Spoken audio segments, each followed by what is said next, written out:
Okay, well, thank you so much for joining us on this beautiful Tuesday. Today, it's not just me talking, it'll be just a little bit more interesting. I have Ed Smyth with us of Smyth Sash Revival to talk a little bit about what to do about your windows. We know winter is coming, it's getting a little bit cooler, we're breaking out sweaters, and of course, we feel those little drafts coming through our wood windows. So we wanted to talk a little bit about what do we do? Obviously, replacement is not the right answer. So we wanted to answer some of your questions on what do you do to stop that from happening and whatnot. So Ed, if you'd like to share with us now that you are on site. Sure. Yes. Are you spotlighting me or leaving me in gallery? Nope, you're all set. Everyone can see you. Okay, gotcha. Well, thank you, Cara, for inviting me. I appreciate it. And certainly it's nice to have a conversation with one of the folks from the Historic Foundation here on Windows.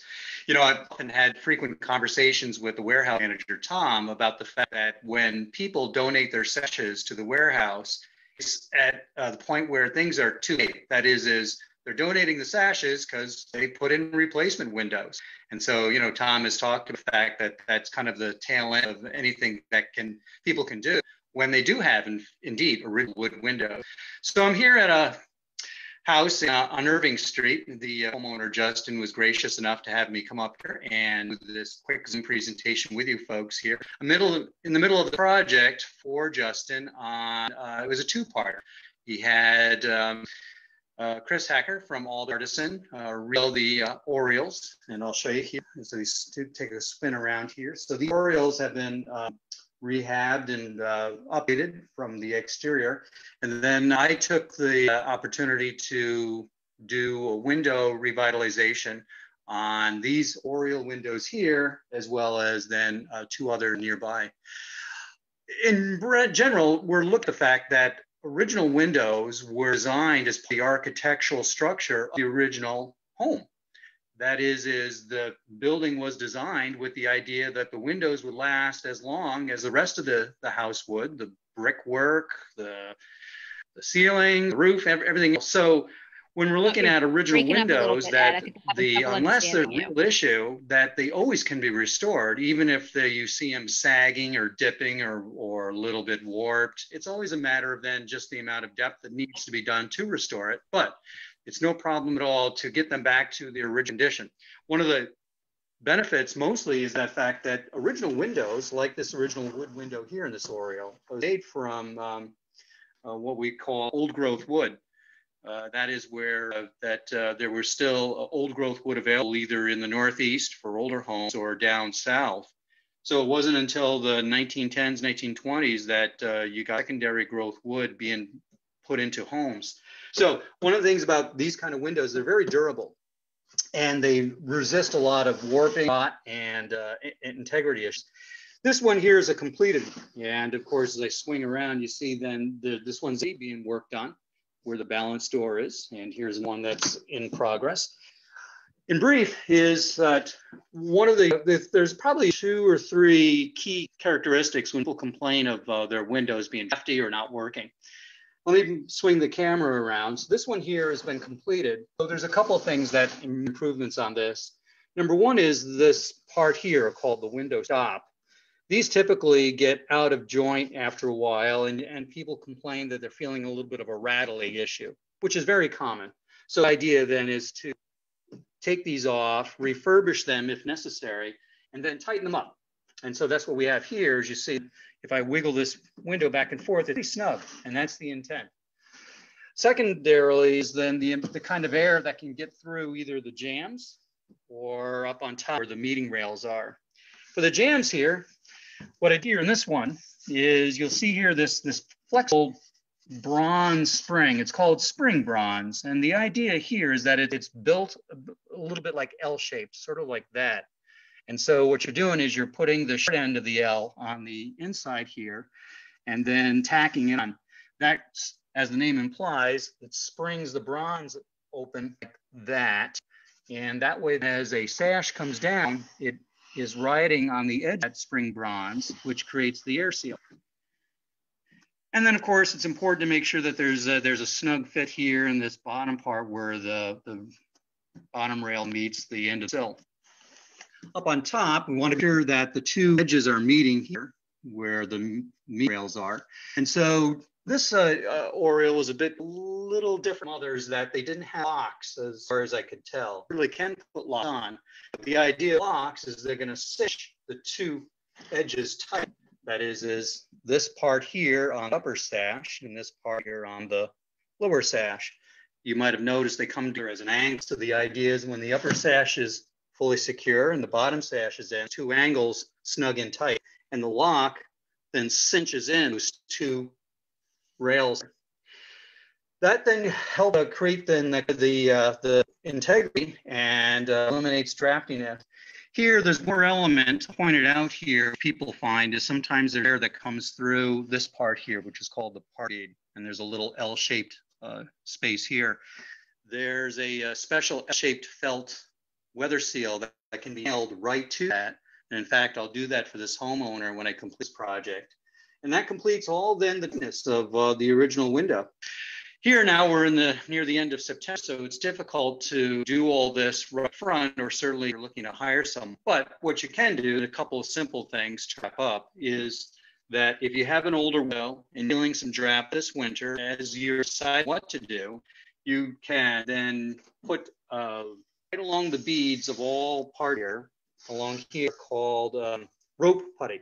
It's easy to find in the hardware store. Rope putty, and as the name implies, it's a semi-pliable putty that comes in a circular rope form. You peel it off and you stick it on the edges of wherever you're feeling a draft, and that's a short-term wintertime solution to cut out any egregious drafts.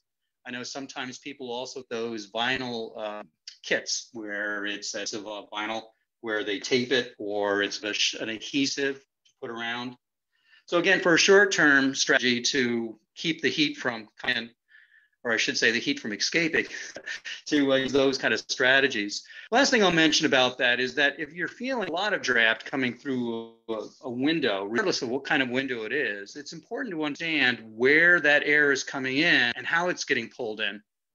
A lot of older homes have air infiltration issues up on the second floors or in the roof line. So think of a chimney that what's called the chimney effect. As warm rises, it looks for a place to escape.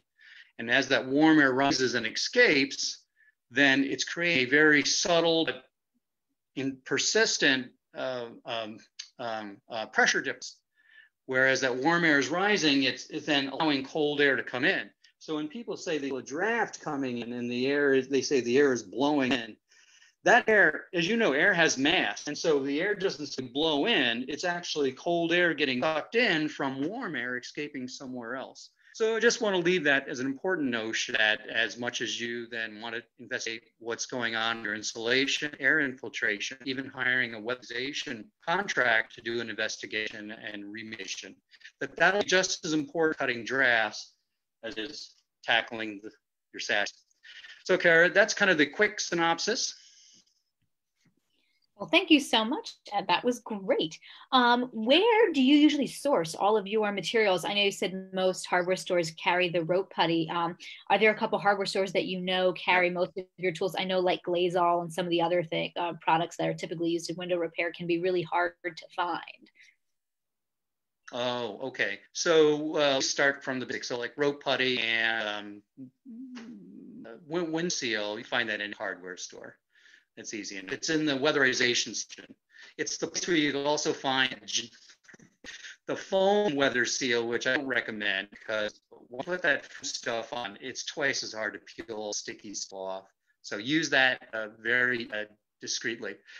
As far as glazing your window, so we were talking about your glazing on the outside edge here.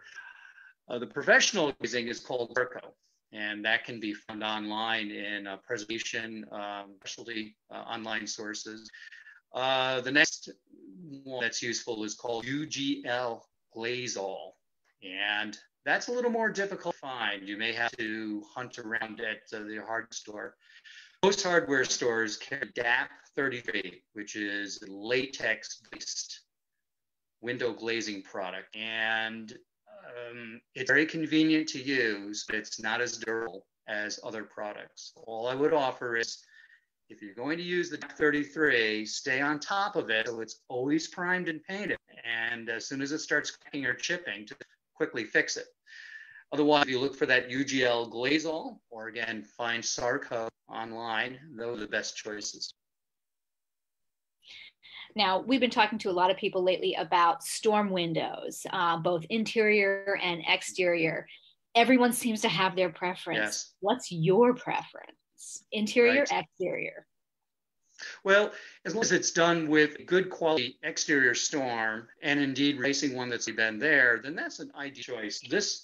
This particular homeowner, in fact, just recently installed these storms here and got them from a company that allowed for a custom size manufacturing, as well as then for a choice of colors.